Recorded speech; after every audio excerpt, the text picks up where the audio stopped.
Hey there, everybody. Robert Taylor with Wonderscape Creations, continuing on with our ACF Ultimate series, specifically with the combat. So now we are going to get into the Collisions Manager component. This is a very big component. You're going to find it throughout pretty much everywhere that's involved with combat, not just on the players or the characters, but on weapons and even shields as well. You can pretty much put this wherever you want. You could even place this on a blueprint where you have a pillar that falls over to do the damage from that pillar if you really wanted to. It's actually quite versatile that way. You would just have to, make the pillar a skeletal mesh. Not a big deal. So, if we go ahead and start taking a look at this, it's less overwhelming than one would think. So right here under ACM, you have allow multi-hits per swing. If you check this, then each check that this system does to see if there's an overlap, you will take damage. Collision channels. So you can set this up however you want if you wish. Ignored actors, so who to not hit that isn't already on your team type of thing. So anything additional. Ignore owner so that the owner doesn't hit themselves. That's kind of important. Then debug so that you can check. Just do show debug during swing or always show debug info, whichever you want. And that'll really help you narrow down any bugs or issues you may have.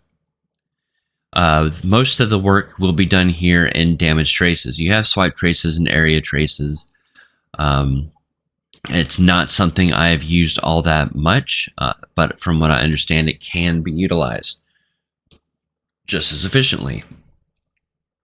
I myself, as I said, generally use the damage traces. Specifically, this becomes very helpful when you're dealing with non-humanoids. So, spiders and wolves and scorpions, things that have a whole bunch of limbs. I actually have right here this spider that has a whole bunch. There's another spider that has even more. It's just all around handy to utilize. And it's very important to understand a couple of things when setting all of this up if you want them to work. So obviously you need to make sure these are each individually named something different. The radius, so from the start socket to end socket, there's going to be a straight line there, and then the radius is going to determine how thick that line, that rope becomes essentially, or if you're going to be holding on to a giant cylinder, just to help you better understand it. Then the trail length, so how far back does it continue to track? And then you have the general attack, sound, particles, trails if you want. As I already pointed out, your start and end sockets for fist weapons. PASC has pistol and spell sockets selected for the right hand, and then left weapon and spell left for the right, or for the left, you know what I mean.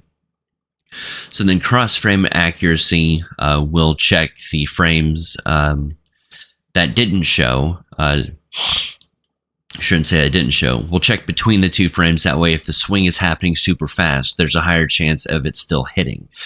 Because, if you decide you want your animations to be ridiculously fast, there is a chance that for one frame, it could be in front, it could be on the right side of your enemy, and then on the next one, it's on the left side of your enemy. So check marking that will make it to where damage is generally done. So if you want to increase the base damage, you can. And then the damage type right here is, I believe, for the base damage. No, that's right. For point or area. So do you want it to damage just what you hit or everything around it type of scenario? The damage type class, if this is not set, it cannot just be damage type. It has to be one of these damage types. Otherwise, what I'm about to show you will not work, and there's no way around it. 1 second while I grab it. Okay, so in the ACF player underscore AS, you have the melee combo. Right now, it's holding a sword. You can ignore that. The sword wouldn't actually be there. It's just to make sure that everything lines up. But what we want to look at is this right here. ACM, activate collision ANS. Traces to start. So this turns on the right fist trace so that the right hand does damage. And then you have the exit notify. Again, left fist. And then right fist, and then left fist. So if the damage type is not set, and if these names do not match these, it won't work.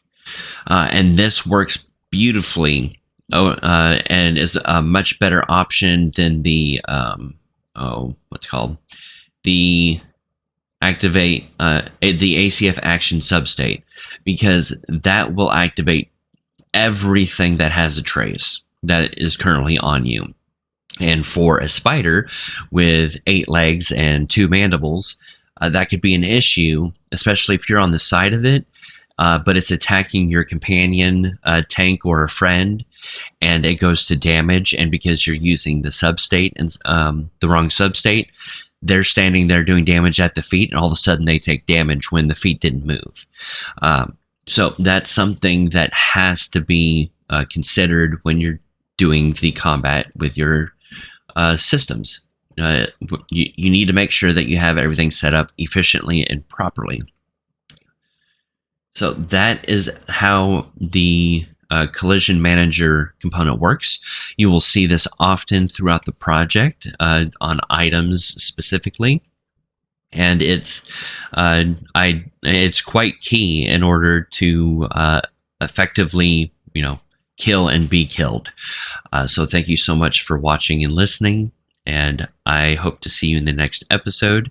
Please make sure you like and subscribe, and if you are willing and able, feel free to donate via buying me a coffee or through joining my Patreon. Have a great day.